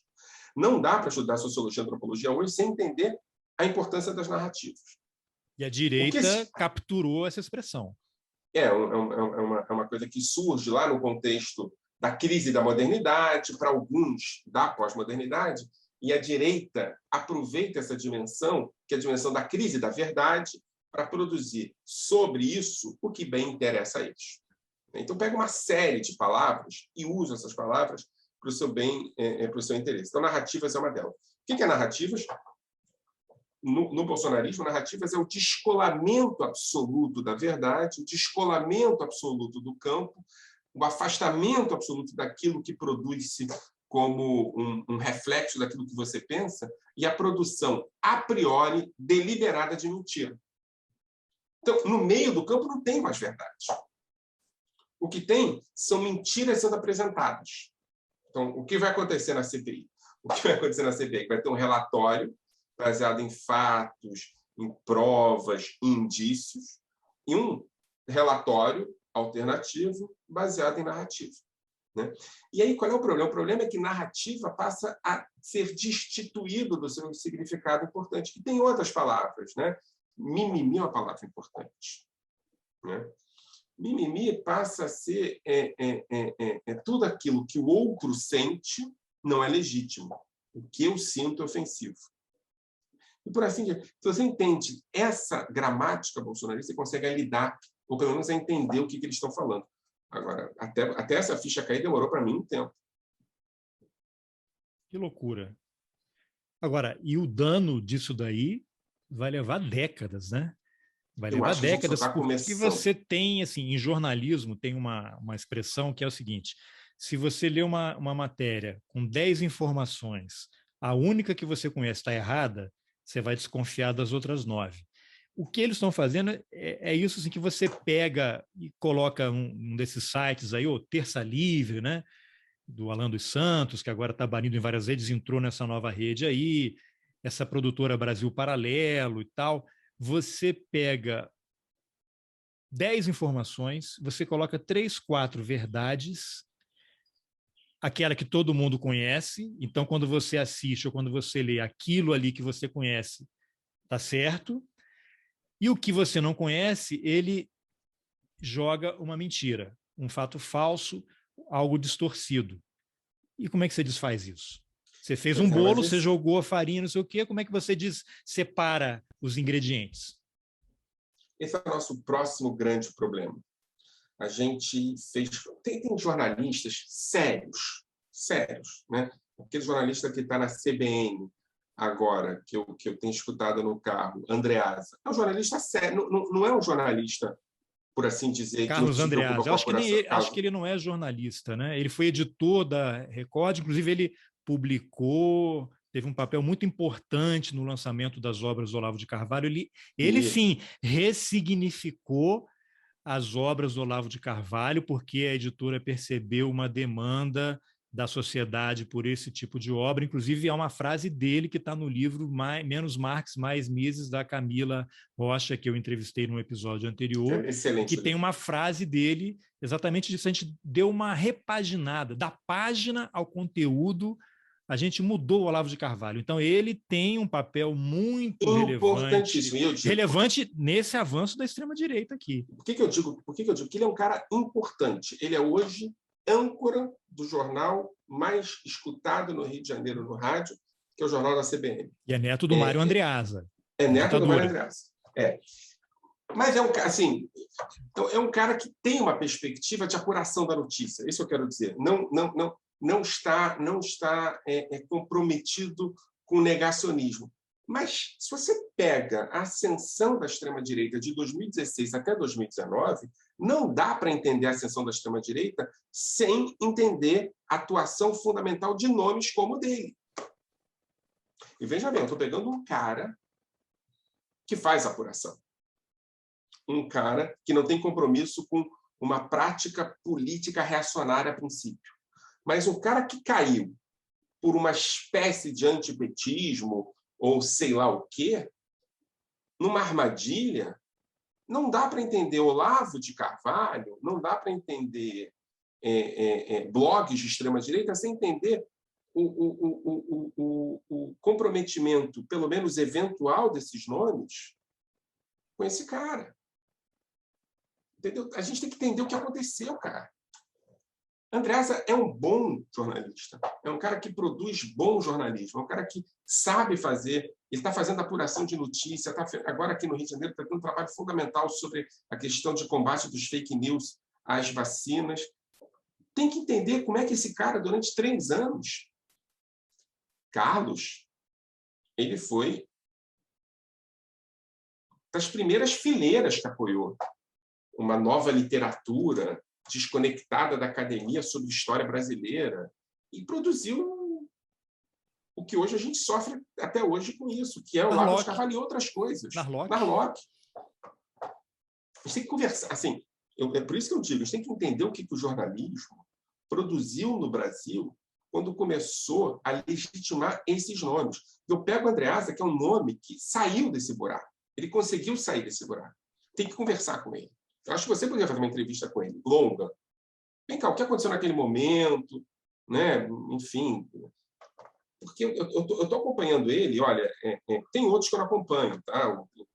Hoje, por exemplo, você tem na CBN um desse cara e na Band News FM um outro cara que é filho e também rompeu com o bolsonarismo. Os dois romperam.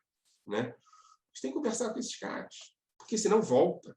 A gente tem que ter estruturas de defesa. A gente não tem no Brasil estruturas de defesa ao negacionismo. Isso ficou claro na ascensão do bolsonarismo.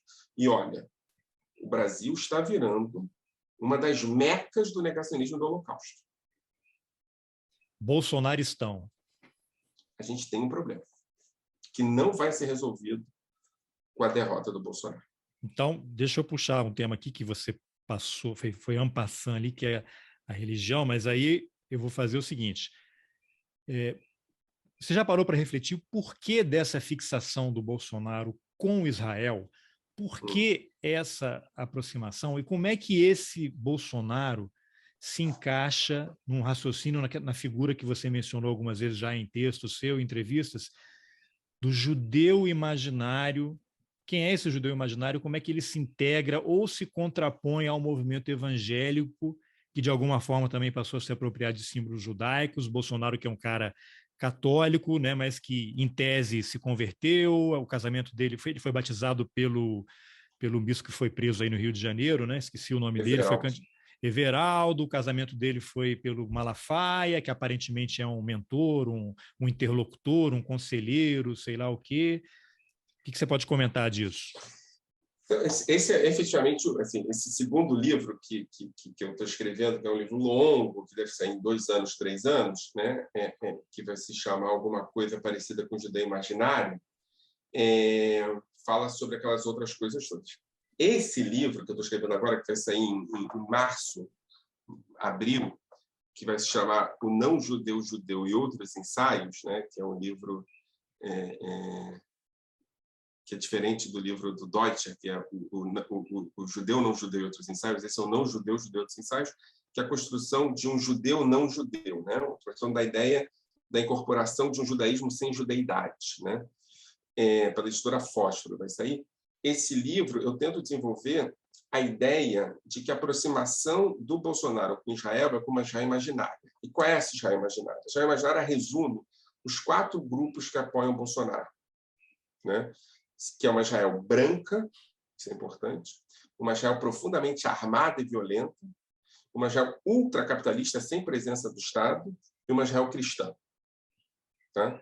E é por isso que Bolsonaro se aproxima dessa Israel, né? As dimensões ideológicas são dimensões de uma Israel que representa muito mais o reino de Judá, o reino de Salomão, o templo de Jerusalém, do que o Estado. O Estado é visto sempre com desconfiança por ele. Então, o Estado moderno de Israel não é uma referência, é a referência ideológica sobre o Estado moderno de Israel, que essa referência tem a ver com a referência da extrema-direita israelense, ou seja, o reino, o templo, né? É aí que ele está.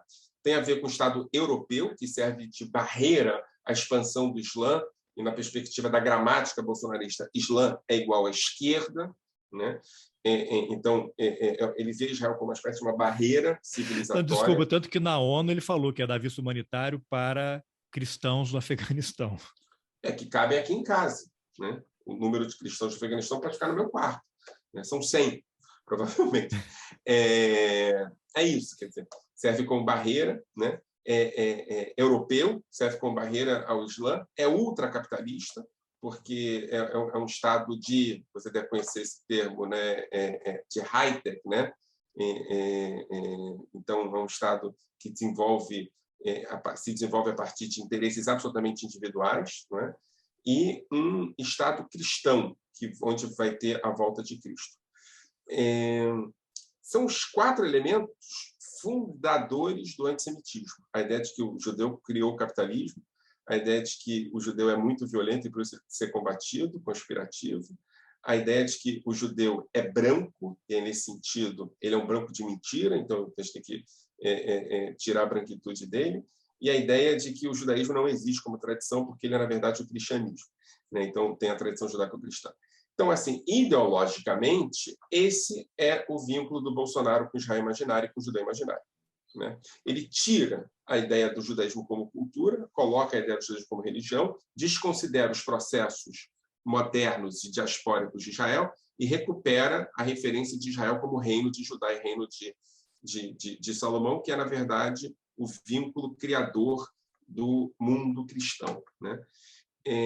Tem também a dimensão, além de ideológica, prática e pragmática, que é aproximar-se de grupos de extrema-direita religiosos, né? Que, a partir de uma agenda religiosa, com a Israel religiosa deles, que também é Israel imaginária, pelo menos uma delas, faz com que as pessoas votem nele.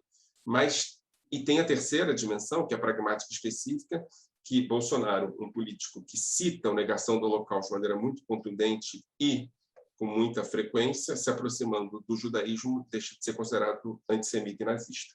Então, acho que são esses pontos que justificam o Israel imaginário, que eu não quero falar muito mais sobre isso, porque tem um livro para sair em pouco tempo.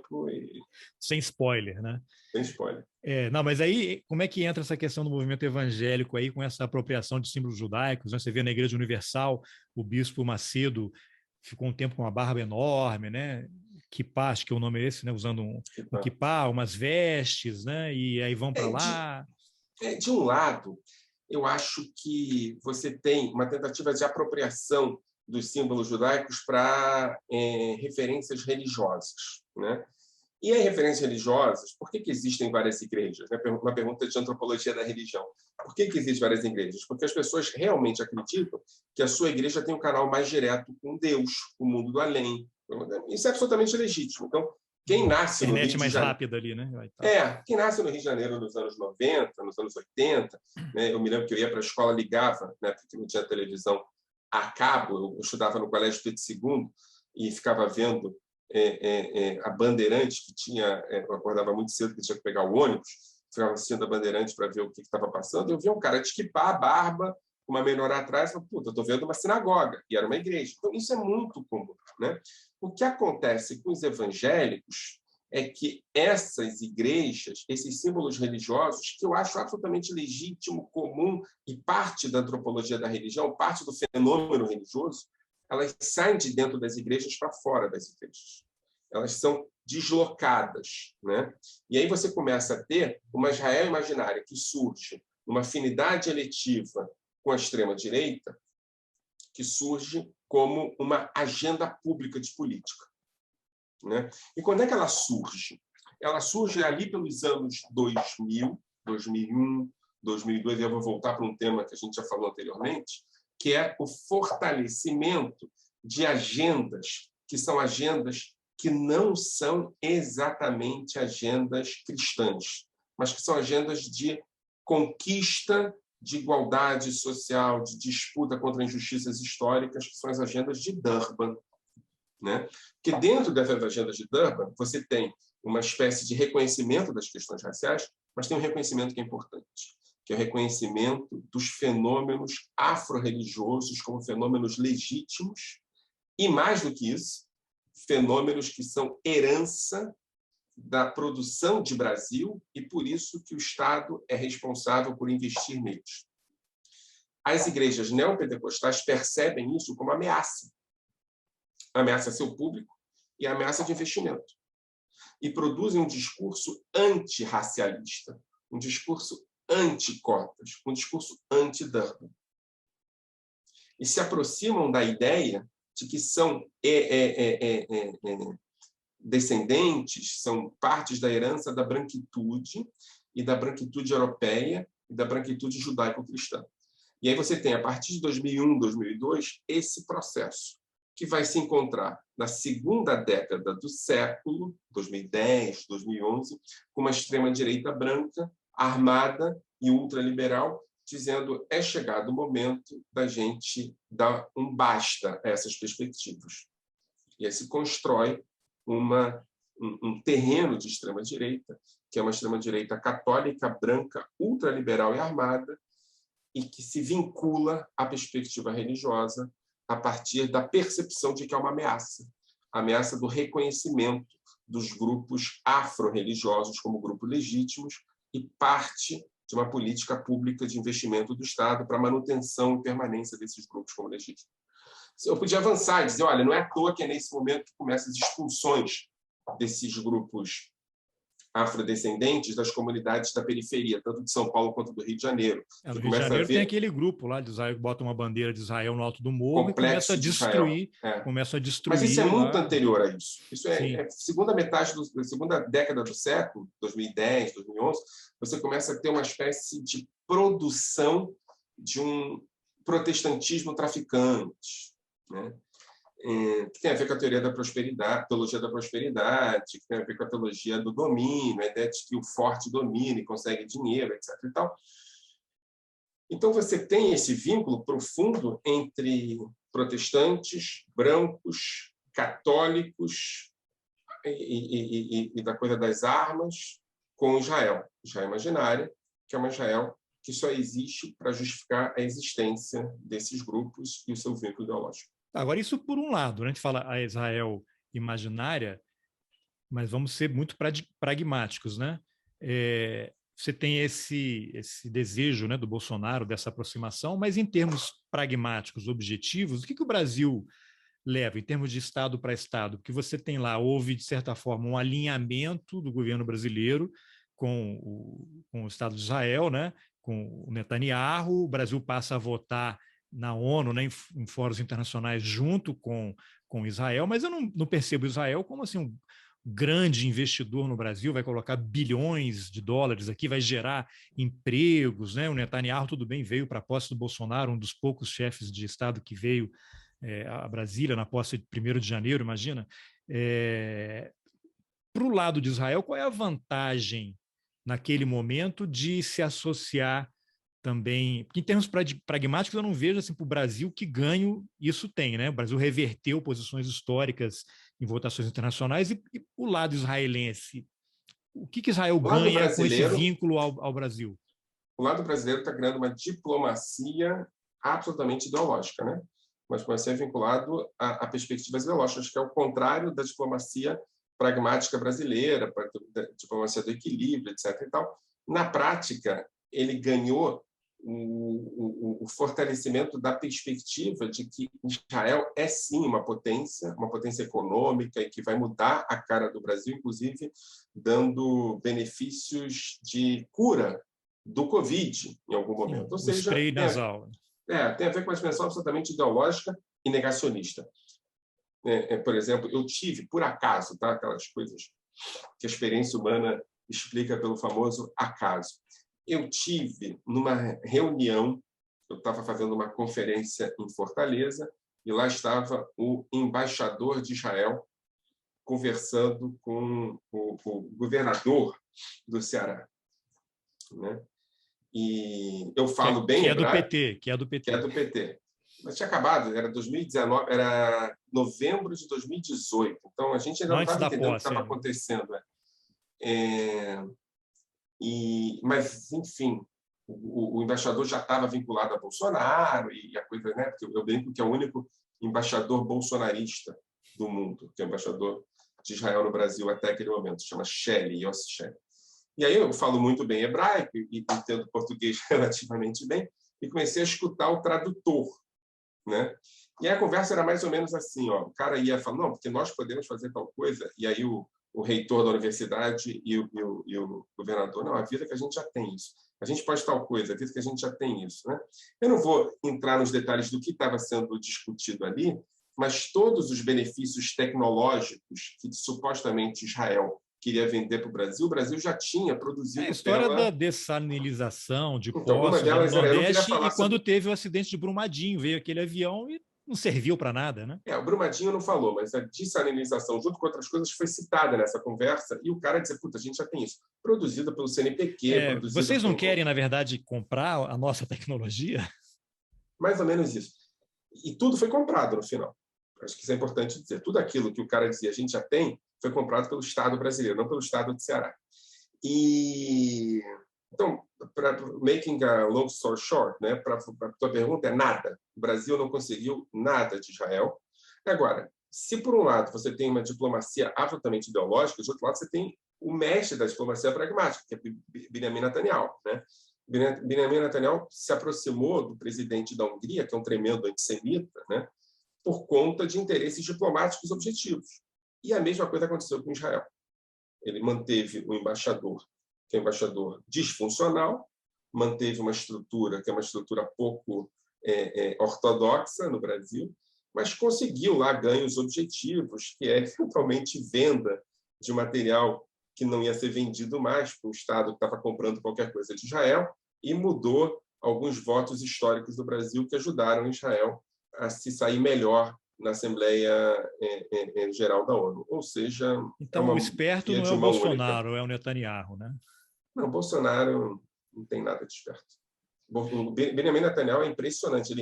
Ele é tão vinculado à dimensão pragmática que ele passa por cima de referências importantes para a ideologia do Estado de Israel em nome do pragmatismo. É impressionante. Eu tenho uma história que, antes do assassinato do Rabin, que foi assassinado por um judeu ultra-ortodoxo, né?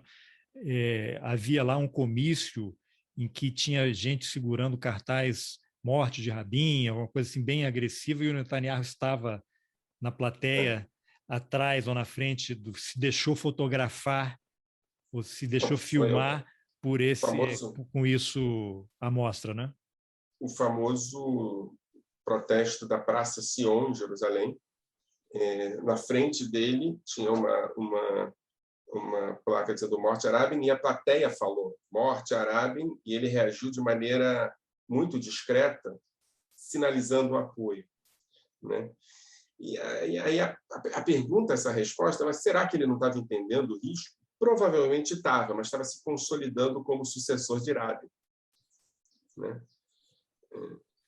Isso, né? Bibi Netanyahu de novo, eu estou absolutamente no outro campo, tal qual Stalin. Eu diria que a minha relação com Bibi Netanyahu é tão afastada quanto a minha com Stalin.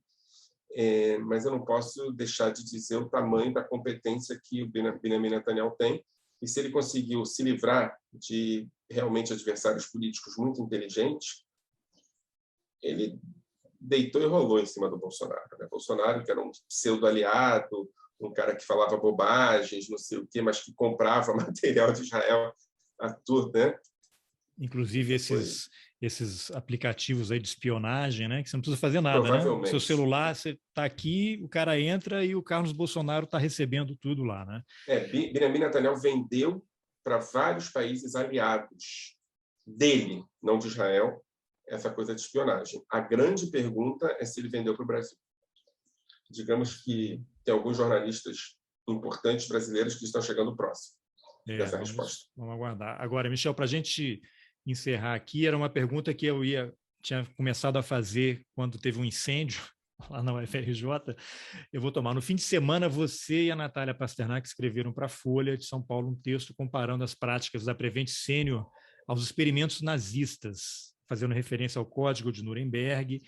E aí, você podia fazer um breve resumo dos pontos principais daquele artigo que está com uma enorme reverberação, aí todo mundo comentando, né? E quais as consequências aí em suas várias dimensões desses experimentos aos quais os pacientes foram submetidos pela operadora? Porque, afinal, todo genocídio é lucrativo, né? Não tem genocídio sem ter lucro. Eu acho que essa é uma contradição que não existe, que as pessoas... mas pelo menos aqui está falando só de lucro. Não, o genocídio produz lucro, né? A ausência de donos das propriedades, a estrutura, a instrumentalização de uma tecnologia para matar, o desenvolvimento de práticas, tudo isso dá muito lucro.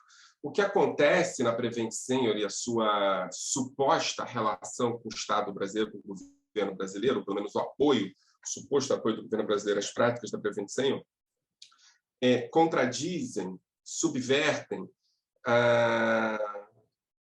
o legado, e aqui é um legado importante do Holocausto, de que não se pode utilizar, por definições ideológicas, práticas médicas que não sejam comprovadas com doentes que estão em situação de vulnerabilidade, né?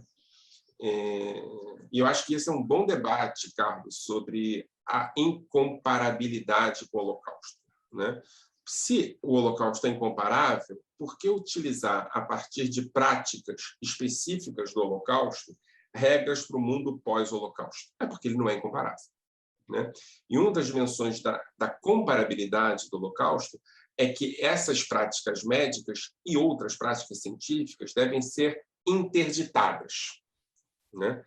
E, ao que tudo indica, Prevent Senior não interditou, né? Tem alguns elementos ali que nos mostram que há vínculos, pelo menos imagéticos, ideológicos, da Prevent Senior com perspectivas de extrema-direita, né? Inclusive simbólicos, o que nos faz crer que não é só uma dimensão lucrativa, mas sim ideológica, mas que no campo objetivo, né, do lucro, há referências de utilização de drogas, de renomeação de práticas médicas para garantir lucratividade, a dimensão do paliativo utilizada para pessoas que não estavam em situação terminal. Essas questões todas podem nos fazer crer que é momento da gente revisitar os códigos que vêm do final do Holocausto, para que a gente consiga entender que o legado do Holocausto é a garantia dos direitos e a vida das pessoas em vulnerabilidade, e não somente o que aconteceu dentro dos campos de concentração e extermínio. Eu acho que a história da Prevent Senior, eu acho que é por isso que o artigo tá bombando aí, é porque, em algum sentido, a gente, ao invés de fazer um debate ideológico mais amplo, a gente fala, né, porque a Pasternak, a Natália é especialista nisso, a gente fala nos elementos que podem ter constituído o que a gente chama de degeneração do aprendizado do Holocausto, né? O Holocausto ensinou que médicos não podem utilizar pacientes como cobaias sem a expressa notificação dos pacientes. E o que aconteceu na Prevent Senior parece que supostamente foi o contrário disso, né? O apoio suposto ideológico do governo brasileiro. Não dá para falar outra coisa que não. Isso lembra muito Mengele. Conhecido no Brasil como Mengele. Tá bom. Michel, alguma coisa aí que você queira falar? Foi uma conversa assim espetacular, né? 2 dias quase aí. E então eu te agradeço pela entrevista. Conte comigo. Um abraço.